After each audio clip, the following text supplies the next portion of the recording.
Omicron in India.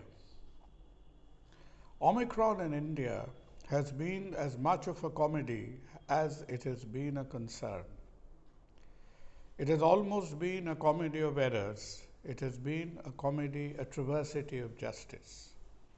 First of all, looking at the myriad and the enormous flood of confusion that is going on over the electronic media, the digital media, the print media, I think as a person of heat and dust, very basic grounded medicine, I think it is fairly important that few fundamentals are clarified about Omicron at this point of time.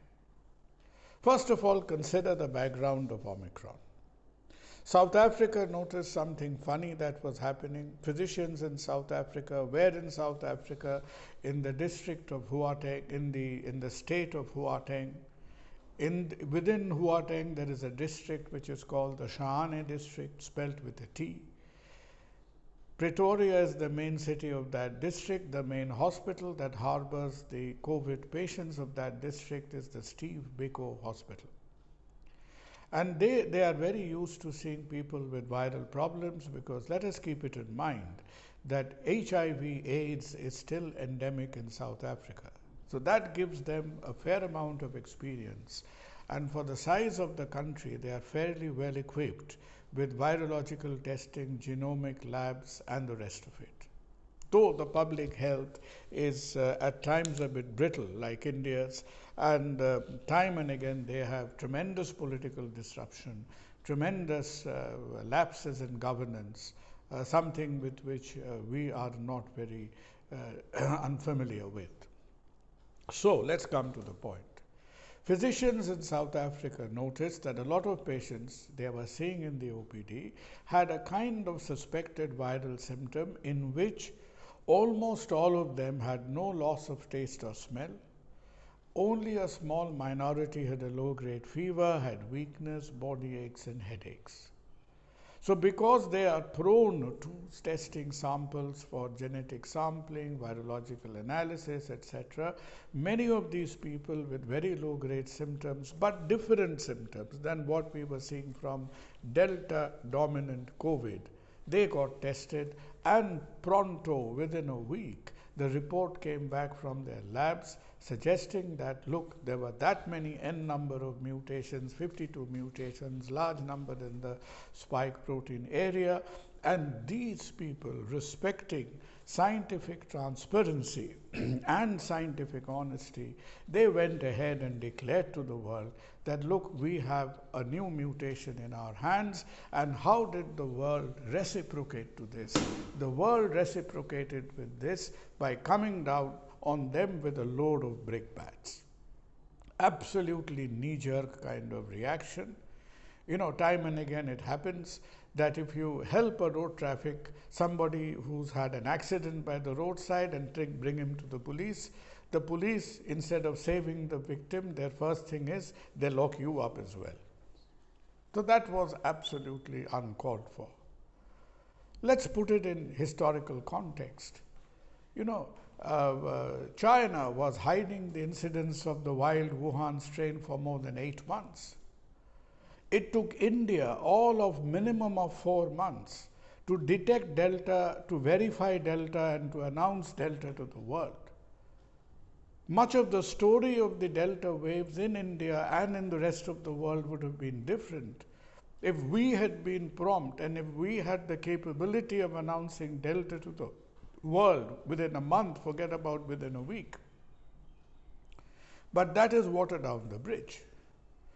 So put South Africa's achievement, South Africa's honesty in perspective as what they have done.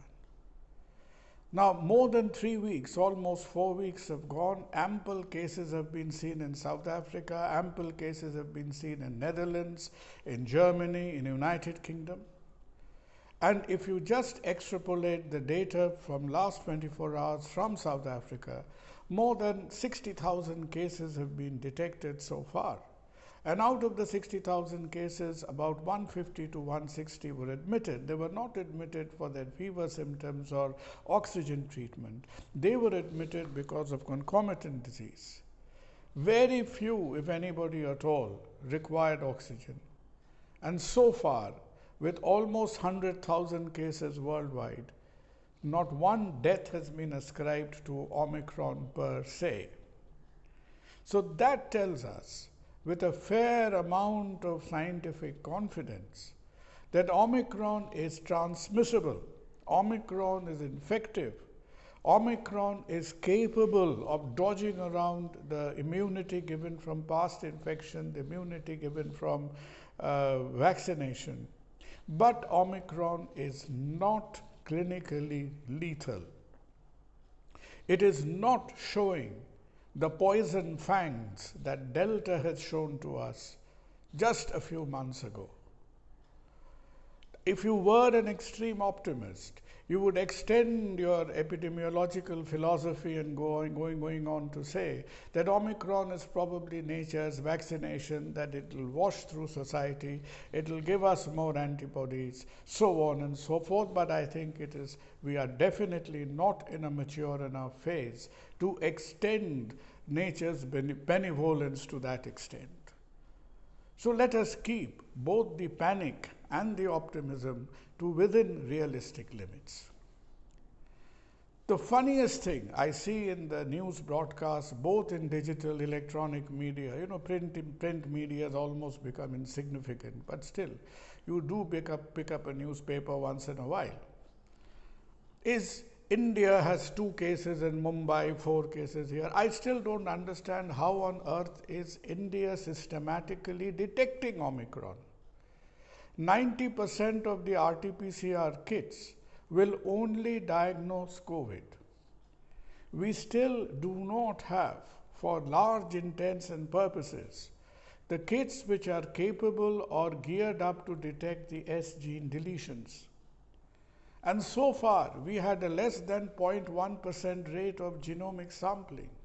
So far, out of the monthly target of 300 samples per state given by the consortium of genetic labs called INSAGOG, I think only one state, or occasionally Kerala along with Maharashtra, has ever met that target. And rumor has it that if you send a test for genomic sampling, the turnover time, if you have a weekend, Saturday, Sunday in between, would be a good part of a week or something like that. So as it is, the disease is mild. Secondly, the thing is, if you do not have the proper RT-PCR kits, and if you currently have a turnover time of a good part of 7 days to detect an Omicron, then by the time you have detected or confirmed the suspect, the spread is done. Contact tracing was never our strongest point at any point of time. So perhaps, and it is obvious, it is as obvious, as anything in front of us now, that the common sense testing for India right now should be to get a good number of S gene depletion kits, do a simple RT-PCR first. The RT-PCR positivity rate countrywide is less than 2%, 5%. And all the positive cases are then subject to an S gene depletion. And if you are able to detect an S gene depletion, then you can say with a soft confirmation of an Omicron, then wait for another 5 days or 7 days or whatever it takes for your genomic sampling to come back. So this whole business about how we are flashing the numbers, how the cases are at all being detected, is absolutely a sea of confusion. Just let's not go on flashing numbers just because it is almost mandatory or obligatory that few things that tickle a sense of panic in people needs to be flashed now and then. And it is established, reasonably clinically well established, that Omicron is not a severe disease-inflicting virus at this point of time. So there is no point in certain states asking for RT-PCR every 8 hours, every 10 minutes, every all this kind of thing. So let's all of us sit together. Let's all the bigwigs sit together and formulate a policy which has some rhyme and reason.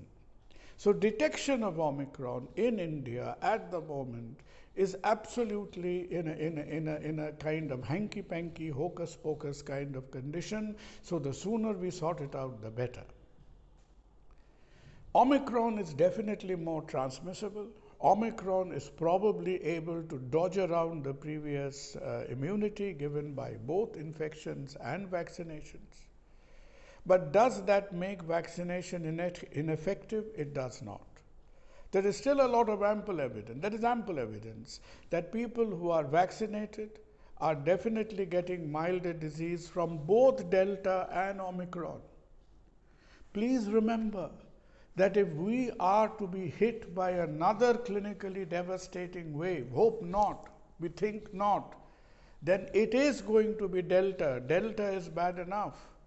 You do not need another variation of Delta to inflict fresh problem on us because Delta hasn't gone away. 10,000 plus cases every day. Kerala is still putting out 4-figure numbers. So every caution, every public health exercise needs to go on the way it is.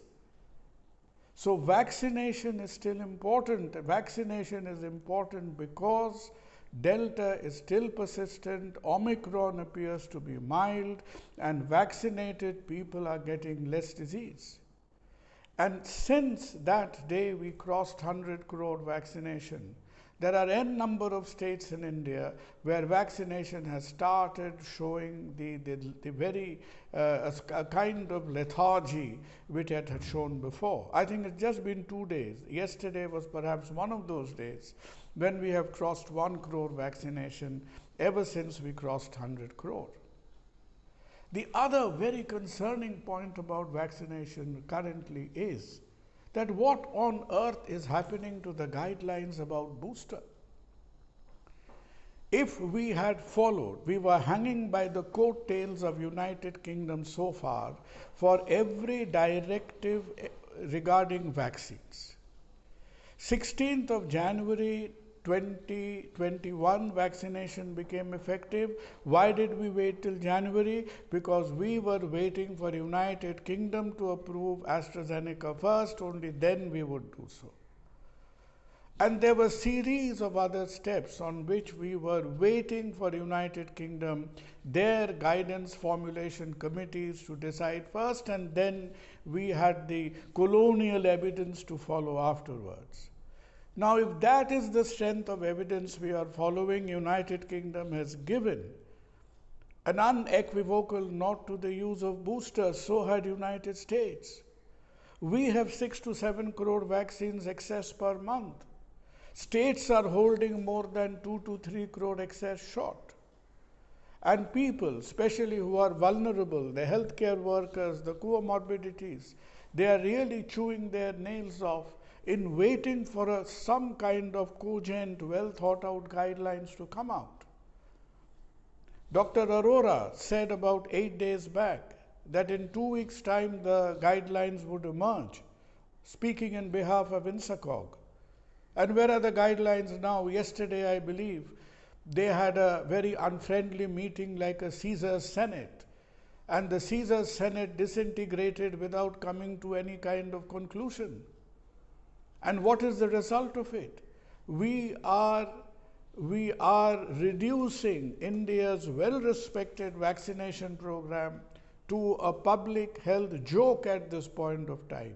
In all the major cities, Jugaad vaccination has started. Grey market vaccination has started.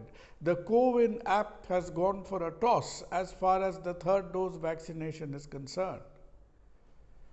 And as the many Neros of anti-YAG committees go on plucking on their lyre, India's credibility and India's respectability as far as the vaccination program is concerned is disintegrating by a significant portion each day.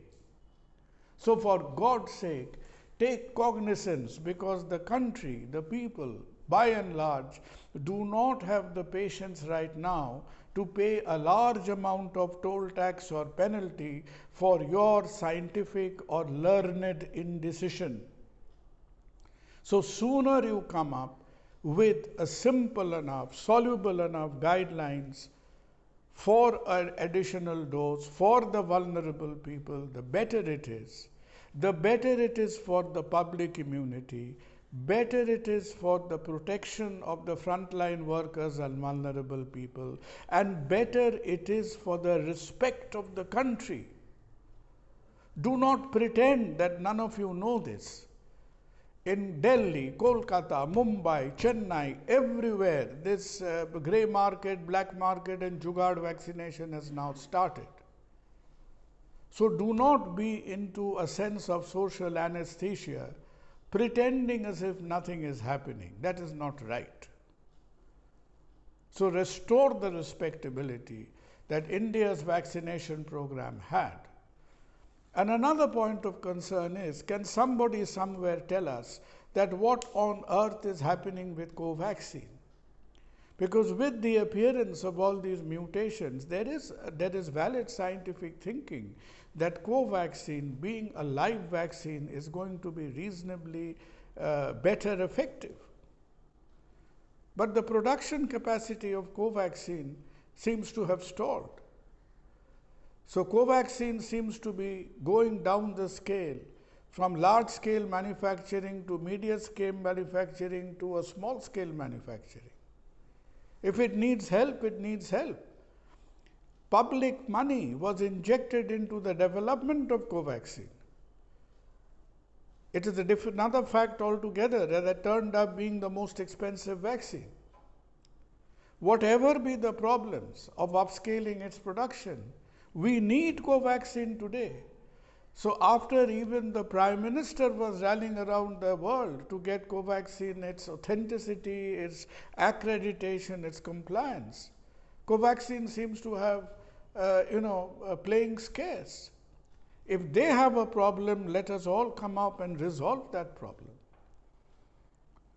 So at the end of the day, I think there is no point, blurping out figures about Omicron in India which do not stand the test of either time or science or common sense. We need a common sense based methodology of detecting Omicron. Is it RT-PCR based? Is it 2 RT-PCR based? What is our speed of genetic analysis? All these aspects needs to be simplified and clarified. People need to be reassured that Omicron is no virological Frankenstein. Whether Omicron will result in more widespread immunity and thereby hastening the endemicity of COVID, we do not know yet. It is still too early in the day to turn a soothsayer to that extent. And the last point is that India's vaccination program is falling a casualty to the indecision of its policymakers. Do not make a farm law fiasco of our vaccination. Be well, thank you. We will be back with you again to discuss further developments of Omicron and vaccination. Be well.